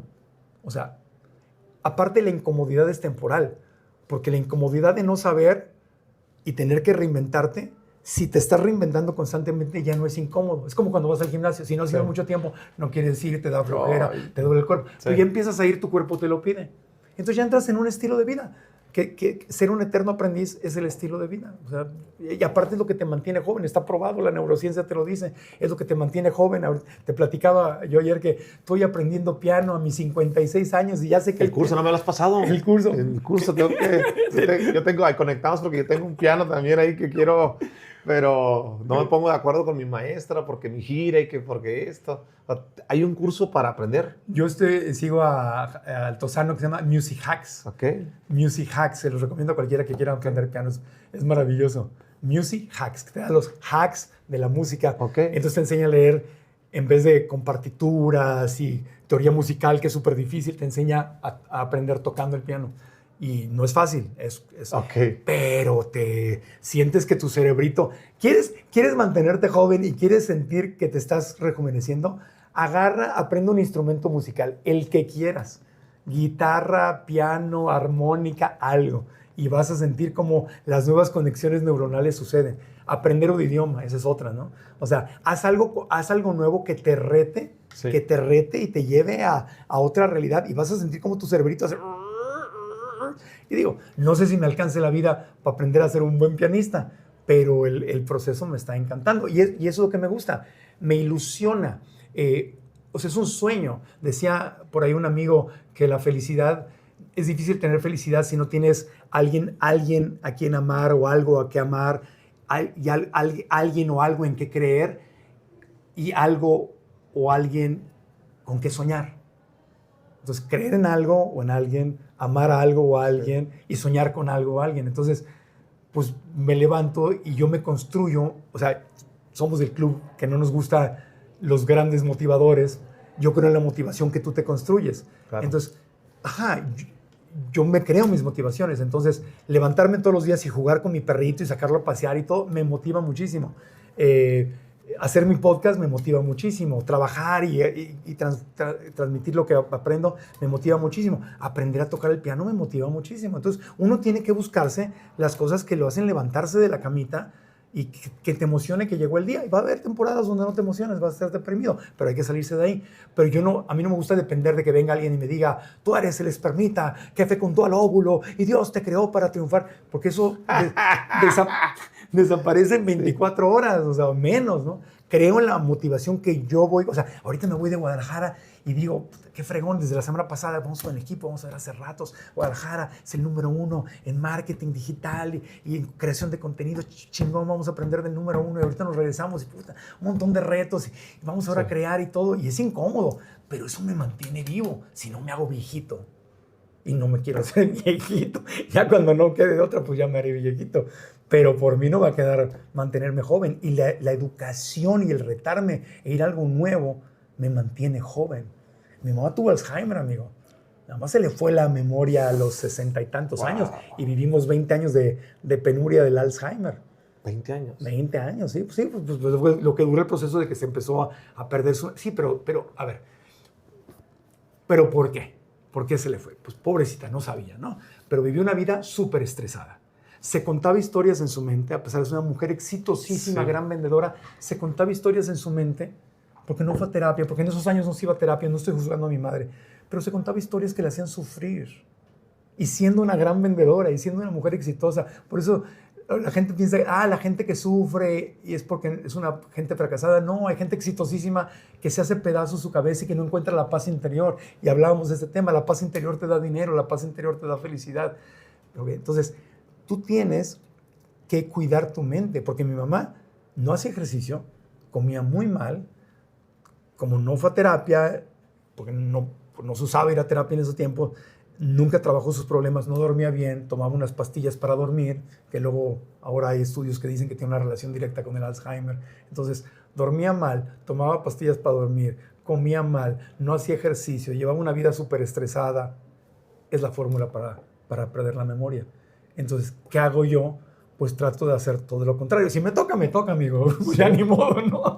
Pero yo hago todo lo posible por alejarme por eso el piano, por eso juego ajedrez, por eso leo, por eso voy a cursos, porque tengo que mantener mi cerebrito funcionando para que se me apague lo más lejano posible y mi cuerpo moviéndolo y ejercitándolo para seguirme parando y sentando y haciendo lo básico. Y creo que cuando haces esas y trabajas adentro de ti, pues eso también te hace, o sea, no es que lo hagas para ganar dinero, pero eso va creando un estilo de vida que yo creo que sí te da más dinero. Amigo, ¿qué le dirías a las personas que están llegando hasta este momento, que nos están escuchando? Creo que es un testimonio de lo que decías. Yo tenía seguridad, tenía certeza, pero no tenía libertad. Entonces preferí mi libertad que la seguridad. Siempre. Hay mucha gente atrapada hoy que nos está escuchando en la seguridad y en la certeza, en el control. Que tú y yo que sabemos y que hemos estudiado, el control no existe, pero nos engañamos y decimos, aquí estoy seguro, tengo mi trabajo, tengo esto, pero no me siento libre, quisiera hacer lo otro, pero no se anima. Con lo que tú viviste, ¿qué les dirías? Yo le diría a la gente que está atrapada en su seguridad, mira, yo les diría, si estás feliz, pues a todo dar, disfrútalo. ¿Estás feliz? Gózala, no todos tienen que ser emprendedores ni empresarios, nada que ver. ¿Estás feliz? Gózala. El problema es que estés en algo seguro que no te hace feliz, porque entonces ya no estás viviendo. O sea, no vinimos a eso, vinimos a tratar de alcanzar nuestro máximo potencial. Yo diría, no te pierdas la oportunidad de darte chance, porque debe ser, me imagino, que debe ser muy triste llegar al final de tu vida y decir, ¿y si hubiera? ¿Y si lo hubiera intentado? ¿Y si hubiera tratado? ¿Y si me hubiera dado la oportunidad? Porque si lo intentaste y no funcionó, pues no funcionó. Y dices, oye, lo intenté, no funcionó. Está bien, estoy tranquilo. Pero ¿y si lo hubiera hecho? O sea, quedarte con la duda de no saber a dónde hubieras podido llegar si hubieras seguido a tu corazón. Y eso es algo que a mi madre se lo agradezco mucho, porque siempre me lo decía. Quedarte con la duda. Lo voy a anotar. Vivir con la duda. Debe ser horrible vivir con la duda de en quién me podría haber convertido si hubiera tenido el valor de seguir a mi corazón. Ese es el tema. Yo me acuerdo que mi mamá siempre me decía, Marco Antonio, el dinero es muy importante, lo necesitamos, ¿verdad? Pero nunca hagas algo por dinero. Haz lo que amas y que el dinero sea una consecuencia de que estás haciendo lo que amas. Y me acuerdo que ahí se entrenaba a sus vendedoras. Le decía, mijita, no te preocupes del pedido de cuántas cremas estás ordenando. Tú preocúpate de que tu clienta se vea bella, se vea hermosa. Le vas a poner la cremita y el maquillaje y les daba clases y todo el rollo. Tú pon a tu clienta hermosa, tú sírvele. Ponla que se vea hermosa. La venta llega en automático. Y llegue lo que llegue, mucha venta, poca venta, tú te vas a sentir feliz de que ayudaste a esa mujer a transformarse, a sentirse más segura, a sentirse más bella, a verse en un espejo y verse de otra manera. Y la venta va a llegar. No tienes que empujar el pedido, ni hacer un gran cierre, ni nada. Entonces, es a trabajar con el corazón y que el dinero sea una consecuencia. Yo creo que ese es el regalo más bello que te puedes dar en la vida. Hago lo que amo y por consecuencia el dinero llega. Claro, hay técnicas y hay procesos que hay que estudiar, no nada más así. Ahí estaríamos cayendo en la motivación barata. Sigue a tu corazón. No, sí, sigue a tu corazón, pero ponle educación. Éntrale al proceso. O sea, sigo mi corazón, quiero tocar el piano, pero tengo que ponerle 10,000 horas. No sé si me alcancen, pero tengo que ponerle 10,000 horas. Quiero hablar en público, sigo a mi corazón, pero tengo que... O sea, esos cursos de te voy a enseñar a ser speaker, o sea, nadie te puede enseñar a ser speaker. ¿Quieres ser speaker? Pues tienes que meterle 10,000 horas de hablar en público para que poco a poco te vayas equivocando menos. Yo cuando empecé mi carrera no podían hilar 2 palabras. O sea, si tú me hubieras escuchado en 1985 en Ciudad Obregón, o sea, el gerente, cada corte comercial, llegaba el gerente, se paraba en la puerta y me hacía así, me hacía así nada más. Así, me decía, tranquilo. Yo temblaba, o sea, presentaba una canción, ponía otra, decía, vamos a escuchar, era error, tras error, tras error, tras error. ¿Cómo se me quitó? Haciéndolo. Sí. Haciéndolo. Las horas se vuelan. Festival Acapulco 93, ya tenía yo 23 años. Tenía como 7 años de haber empezado en radio. Me acuerdo en vivo, Festival Acapulco, el escenario de la playa, primera vez que tenía yo el privilegio de estar ahí. Entro y estaba yo temblando. Entonces yo agarraba y tenía un truco, me ponía el codo, clavaba el codo para que la temblorina se quedara en el hombro, porque me temblaba la mano así. Entonces me acuerdo que saqué el micrófono y estaba yo temblando y lo saco y me doy un hocicazo. O sea, me pego así en la boca y los que estaban en la primera fila, ja, ja, ja, empezaron a reír y yo, vamos en vivo, televisión nacional, así yo, clavado. O sea, era un sufrimiento horrible. Y la única forma en que eso desapareció fue haciéndolo. Fue no rajarme. Si me hubiera ganado el miedo, nunca hubiera avanzado a poder improvisar y poder hablar y todo. Y lo mágico del asunto es que no es que me dejé de equivocar, me sigo equivocando y me equivoco un montón, pero cuando me equivoco no me pongo nervioso y me río y luego hago un chiste y lo volteo y sigo o lo repito. Sí, las tablas de la comunicación rápido. Igual que tú. Entonces, si no estás haciendo algo, tienes algo en tu corazón, quieres seguirlo, pero te da miedo y prefieres lo seguro, nunca sabrás a dónde podrías haber llegado. Si yo me hubiera retirado en los primeros meses de radio, pues nunca hubiera sabido. Todo lo que te hubieras perdido. Pero si me hubiera escuchado en los primeros meses, hubieras dicho, no hay ni cómo ayudarle. De verdad, te lo digo. Lástima que no era digital y que no tengo una grabación. No sabes cómo me encantaría lo que valdría poder ahorita rescatar y escucharme. Porque yo me acuerdo que no daba una. Y sería muy lindo poder compartirle a la gente, miren cómo empecé, ¿no? Tú sí tienes grabado. Sí. Oye, fíjate que esa es una buena pregunta. Yo la acabo de sentir ahora en Vancouver, que fui a dar una conferencia. Le hablé a un buen amigo speaker. Le digo, ¿sabes qué? Ya me hizo clic. O sea, yo dije, ya la armé como speaker. O sea, porque me pasó algo muy curioso. Ya tengo 3 años y medio repitiendo la misma conferencia. Te haces bueno. Sí, le vas entendiendo y ya sabes dónde va papa. Pero llega un momento donde te cansas y dices... es lo mismo. Y se me ocurrió, me levanté en Vancouver y le dije a mi socio, Manuel, la voy a cambiar todo. Hoy voy a improvisar. 1 hora, 20 minutos. Voy a improvisar todo. Sí. O sea, mientras no te salgas de lo importante, no, voy a improvisar. Y la improvisé toda. Qué fregón. Gente del público, esto, y me salió espectacular y fue muy bonito porque dije, esa habilidad ni de chiste la tenía hace años. No. O sea, la habilidad de, ya la armé. ¿En qué momento tú en tu carrera sentiste, porque estabas en la radio, Sí. llegaste a decir, ya le entendí? ¿En qué? ¿En la tele? ¿Dónde te hizo el clic? ¿Te acuerdas? Sí. No me acuerdo de un momento específico, pero ahí le diste a clavo, porque es justo así. Cuando tú ya no tienes que seguir puedes tener un guión o puedes tener un plan, pero cuando tú ya te sales de tu plan y ya tienes una serie de herramientas en la cabeza, y tú puedes decir, por ejemplo, igual, cuando voy a dar una conferencia, tengo como 3 o 4 conferencias básicas, pero pues las extraje a la medida del cliente y no tengo un 1, 2, 3, 4, 5, sino salgo, le pregunto al cliente, entiendo, y luego salgo y empiezo a probar, y dependiendo de cómo esté la gente, cómo responda, uso las herramientas y como los capítulos y los ejemplos y los chistes que tengo. Y ya cuando ves que puedes ser como un chef que está improvisándose, como en la música sería como alguien que toca jazz, ¿no? Que se sale y regresa y todo, y ya te sientes, ya estás como fluyendo naturalmente. Ahí es donde, igual me pasó en radio, cuando empecé a hacer radio ya sin estresarme, cuando ya podía yo improvisar, cuando igual en la tele, cuando ya puedes manejar y fluir y ir y venir el formato y darle timing, pero lo mejor es cuando no lo planeas. Eso ya lo debes de conocer tú. Lo mejor es cuando no lo planeas. Yo recuerdo cuando hacía Atina del Precio, típico que estaba la que te gustaba, ¿no? Decía, ay, te invito a que vengas a la grabación, ¿no? Entonces llegaba ese día y tú salías, híjole, tengo que hacer el mejor programa porque está aquí, ¿no? Y te esmeras y tratas, es el peor programa. Todo sale mal.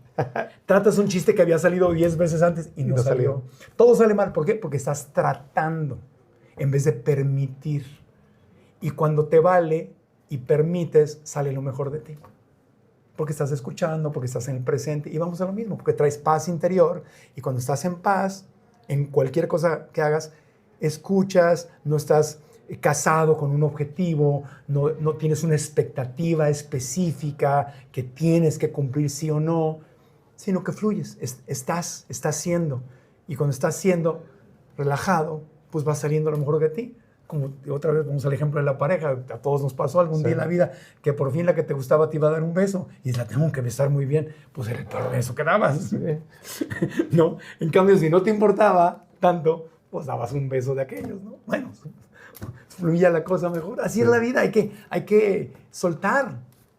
Amigo, mi segundo libro se llama Llama la Atención. Ayer lo platicábamos. Llama la atención. Es una recopilación de 6 años de todo lo que platicamos estos días, cómo hacer branding, cómo comunicar, cómo hacer marca personal. Yo soy muy pro de la marca personal. Yo enseño marca personal. Sí, yo sé. A mí la marca personal fue un antes y un después. Sí. Y te quiero hacer una pregunta. ¿Cuál es el mejor consejo de marca personal de Marco Antonio Regil? El que tú me quieras dar. Sí. ¿Qué es lo que mejor te ha servido a ti para tener la marca? Si algo hablábamos ayer, Marco Antonio Regil, sinónimo de credibilidad. Tú has construido una credibilidad a lo largo de los años que muy poca gente se puede dar ese lujo. Gracias. La construyen, la tumban, tú lo has hecho bien, cuidas tu comunicación. ¿Qué es lo que no sé que tengo que saber si quiero construir una gran marca personal? Pues primero que nada, diría yo, me parece que es muy sencillo. Tienes que tener el valor, te conviene tener el valor de ser auténtico. Ok. Si te empiezas a comparar con los demás, ya valió. Porque va a haber quien tenga más bonita voz, mejor carita, mejor ropita, mejor cuerpo, mejor edad, mejor lo que quieras. Y ahí no puedes competir con eso. Yo me acuerdo cuando entraba a Televisa, cuando ya estaba en Televisa México, y veía yo a los actores de la gente, decía, no, pues ese güey está mucho más guapo que yo, y ve el cuerpazo que tiene, y ve la estatura que tiene, y ese es güero, y ese tiene ojos azules, y este no sé qué tanto. Y pues sí, allá adentro no era yo el más atractivo físicamente, y luego oía, qué sé yo, a comunicadores como Ricardo Rocha, que en paz descanse, que eran súper inteligentes, y tenían un vocabulario súper sofisticado, una capacidad de improvisación, o los comediantes, el timing que traían. Sí. Si yo me empezaba a comparar con todos, ni ninguna categoría ganaba. En ninguna categoría ganaba.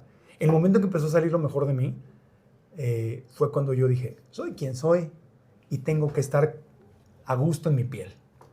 Y lo único que puedo hacer es ser yo. Entonces, ser auténtico.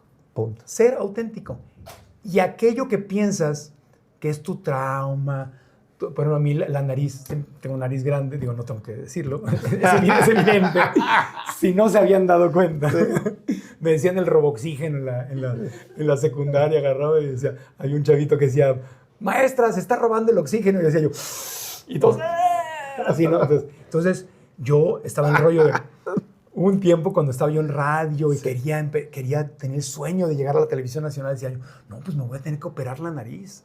Me voy a tener que operar la nariz porque un cuate tan narigón como yo, pues no, o sea, entonces son traumas, son ideas limitantes, ¿no? O sentía yo que el cabello rizado, como todos me hacían burla, me decían cabeza de micrófono, cabeza de estropajo, 20,000 cosas en la escuela, yo pensaba que el cabello rizado era un defecto, ¿me explico? Entonces, cuando yo me quité esas preocupaciones y dije, a la chingada, soy quien soy.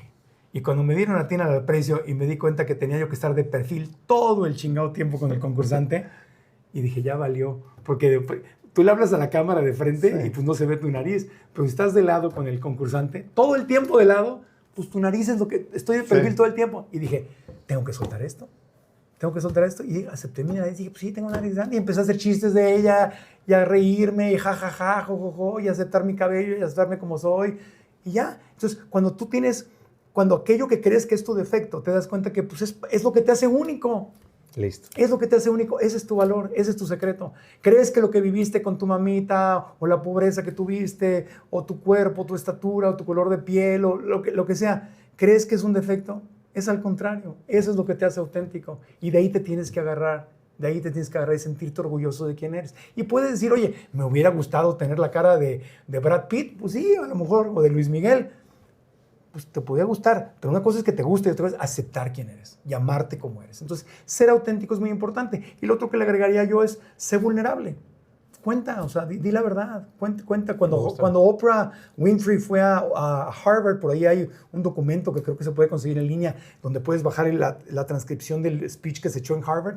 Ella dijo exactamente, dijo, lo que le funcionó era lo que ella tenía miedo y lo que odiaba de ella o lo que le daba a veces vergüenza de ella.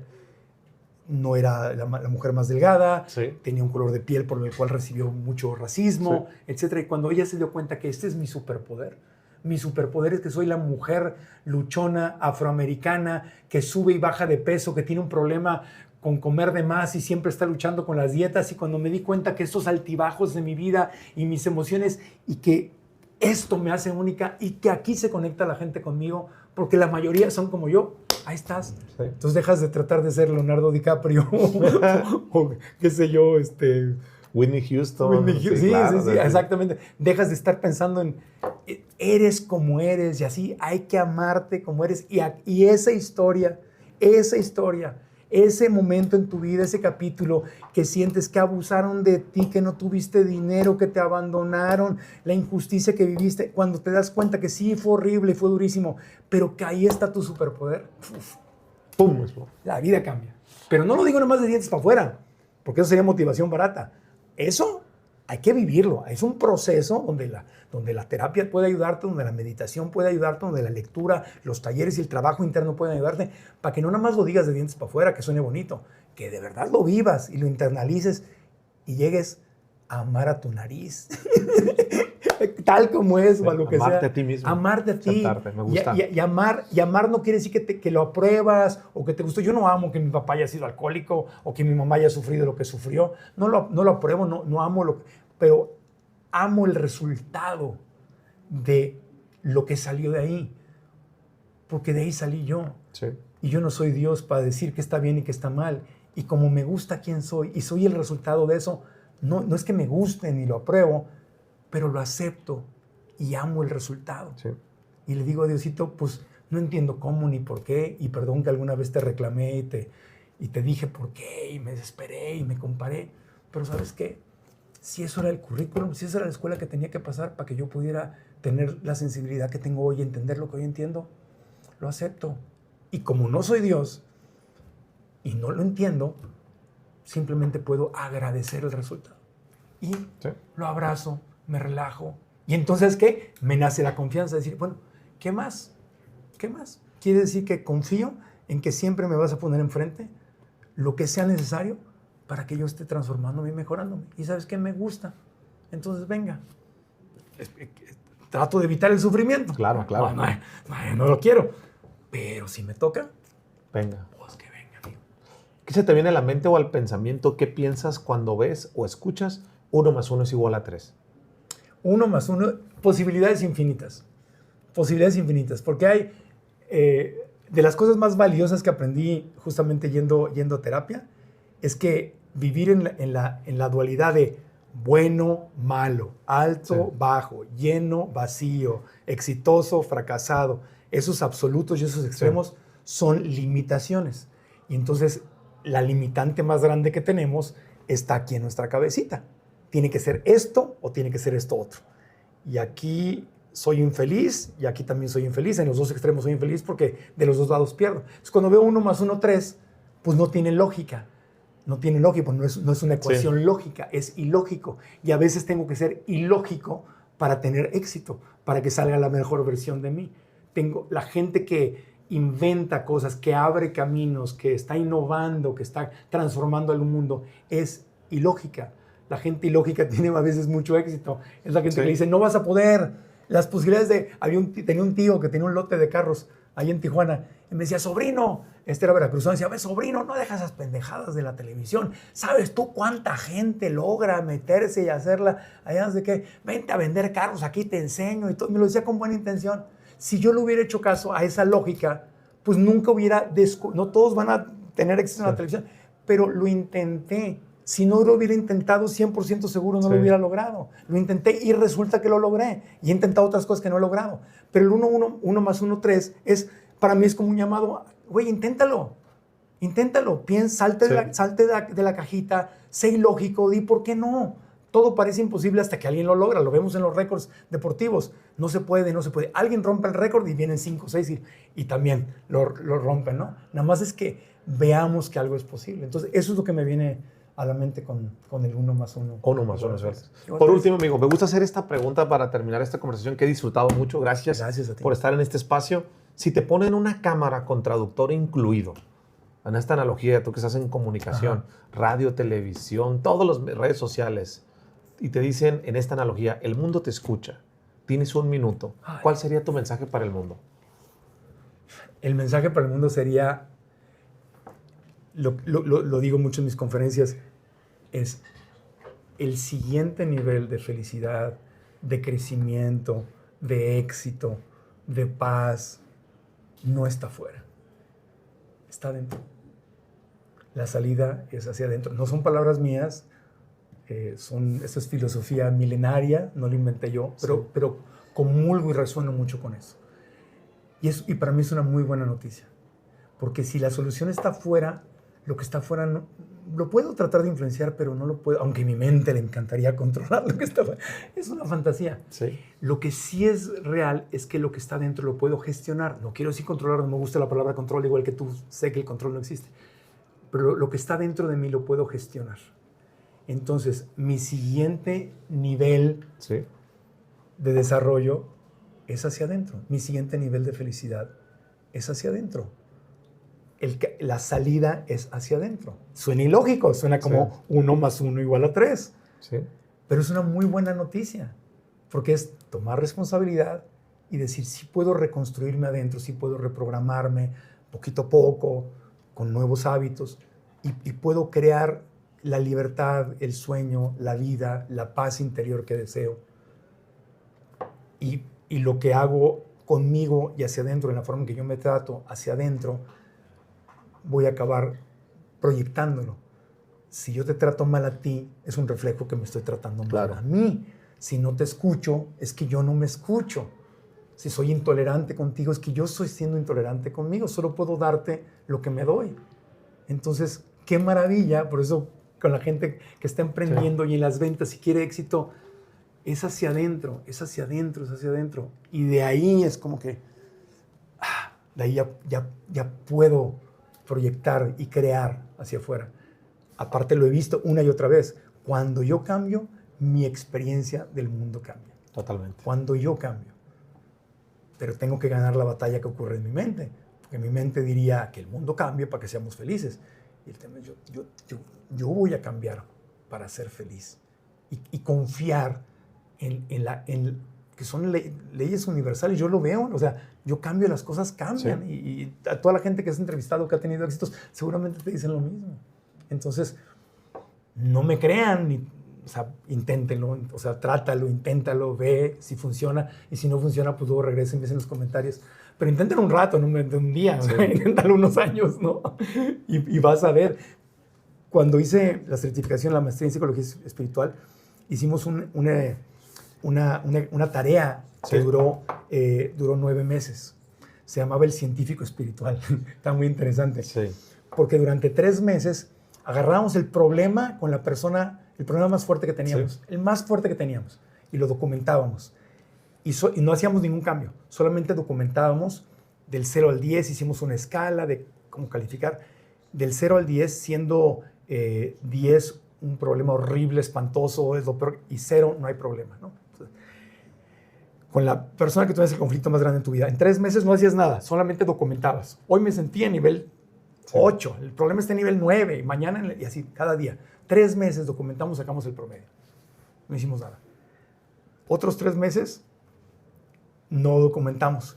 Hicimos un tratamiento, y el tratamiento incluía que la otra persona no supiera que tú estabas haciendo un tratamiento, y lo único que hacías era cambios internos hacia esa persona.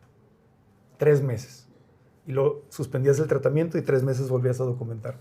Milagros en el salón de clases. El 97% de los estudiantes tuvimos cambios increíbles, Sí. increíbles.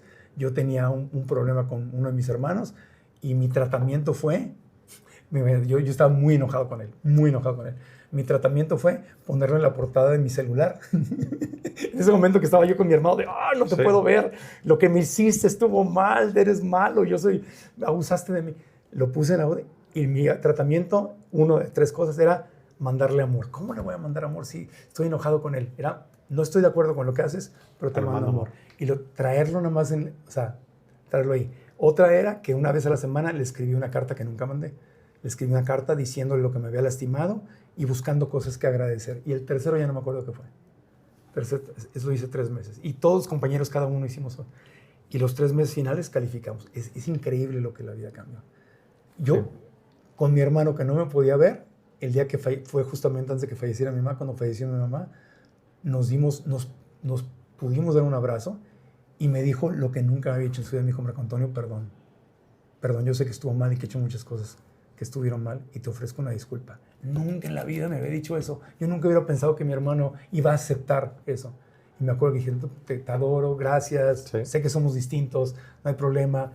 Se acabó y se disolvió, pero me lo dijo. Te diría yo, bueno, pues eso no prueba nada. No prueba nada. Prueba que funcionó mi ejercicio. Sí. Pero sucedió con más de 200 alumnos que estábamos en esa maestría. Raro fue el que no le sucedió. Entonces, y el ejercicio era nada más, se llamaba el científico espiritual, era hacer un documento que dijeras, ¿no? Con base en este ejercicio, tuvo un buen resultado. Luego, entonces, tengo una base para seguir practicando un cambio interno. Y yo sí lo he seguido practicando y lo veo una y otra vez hacia afuera. Entonces, pero no se trata de creerle a nadie. Sí. Porque ni es religión, ni es motivación, sino es nada más cambia tú sin esperar nada y ve qué sucede. Oye, y si te funciona, que probablemente te va a funcionar, pues síguelo haciendo. Y repítelo. Y repítelo. Y repítelo. Y repítelo. En el peor de los casos, te quitas el odio y el rencor que traías por dentro. Qué bonito. Y aunque no pase nada afuera, lo soltaste. Y si lo sueltas, pues eso es salud. Y entonces, en vez de que tu mente esté pensando en tonteras, tu mente empieza a pensar en productividad, en sueños, en emprender, no sé, en amor, en tu familia, en tus hijos, en tu cuidado personal. O sea, quítate la basura de la cabecita. Sí. Amigo, muchas gracias por venir. Ha sido un verdadero placer compartir contigo. Gracias a ti. Va, que hagamos más cosas juntos, que hagamos Gracias. más sinergia. Oye, para las personas que no te conocen, que es la primera vez que te escuchan, que quieres saber más de ti, de tus redes sociales. Tú tienes una gran marca, pero sí he aprendido yo en el mundo de las redes sociales que siempre hay gente que no nos conoce. Sí, claro, por supuesto. ¿Cómo apareces en redes sociales? Marco Antonio Regil en todas las redes sociales. Mi canal de YouTube es Marco Antonio Regil TV. Y ahí tenemos el podcast dedicado a crecimiento personal cada semana. Y estamos en Spotify, Apple Podcast. Nada más buscas el podcast de Marco Antonio Regil y ahí te aparece en todas partes. Mándenle un saludo de mi parte. Acuérdense que compartir es bueno. Sí. Mándenle este episodio a la mayor cantidad de personas que ustedes consideren prudente. Nos vemos en el siguiente episodio. Muchas gracias por estar aquí todas las semanas. Gracias, amigo. Gracias. Gracias. Saludos.